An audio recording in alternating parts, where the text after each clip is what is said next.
Welcome back to part two of Mise en scène. We're talking about closed form. Again, closed form is the form followed in formalist films, organizationally controlled, emphasis on lighting, photography, artistic, and stylistic. Typically shows everything the audience needs to know within each moment of the frame. Again, Wes Anderson would be an adherent to the formalist and closed form. Um, another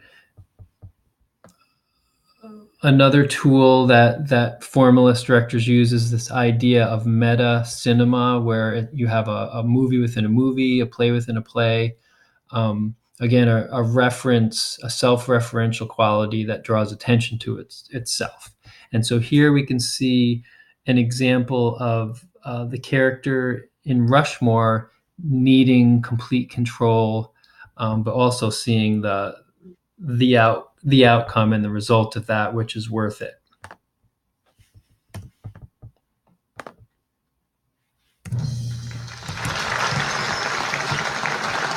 Thank you very much.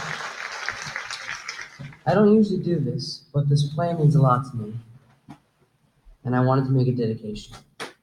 So I'll just say that this play is dedicated to the memory of my mother, Eloise Fisher, and to Edward Appleby, a friend of a friend. Also, you'll find a pair of safety glasses and some earplugs underneath your seats. Please feel free to use them. Thank you very much.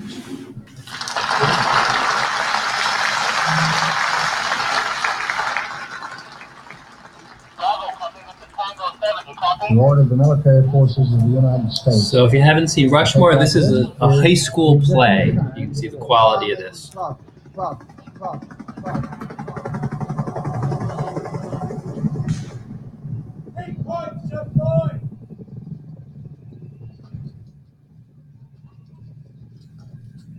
long you been in country, soldier? I ain't even here, Sergeant. I'm Cheyenne, Wyoming. Right on, brother. Let's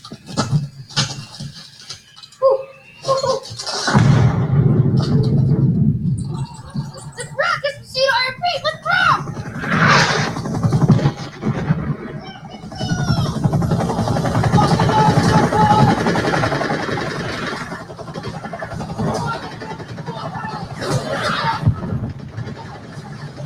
And there goes those headphones and goggles that were suggested.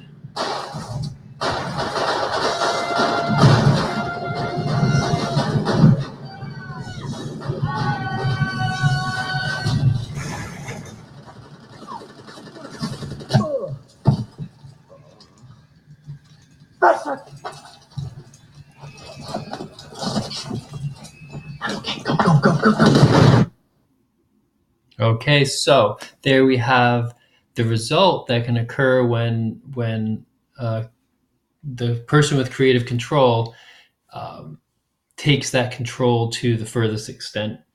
The Jason Schwartzman character was able to come up with something that doesn't look like a high school play because of his attention to detail. Okay, and now we have a list of elements of mise en scène, which we'll be looking at. Again, this, you don't need to memorize these or always talk about every one, but this gives us an idea. Again, you can review this in the textbook, and we have a handout in Blackboard that follows along. So the one thing you might consider when you talk about mise en scène is what's dominant? Where's the eye attracted first and why? Lighting, is it high key? Is it bright all from one source, or is it low key, which means shadows and maybe a sinister look? The shot and camera proxemics, which means is the camera close up to the subject, which makes us a little more sympathetic, or is it far? Is it distant? The angle, color values. What's the dominant color? If it's red, does that represent anger? If it's blue, does that represent coolness? The lens and filter, subsidiary contrast. Where does the eye go to next? Density. Is it a cluttered image? Composition. How is the space segmented? Is it balanced or not? Form. Is it opened or closed? Framing.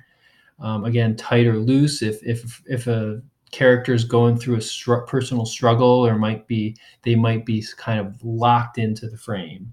The depth, how many planes are there? Is there a foreground, midground, and background, or is it just a selective focus where it's focused on the foreground? Character placement, staging positions, and character proxemics. How much space is between the characters?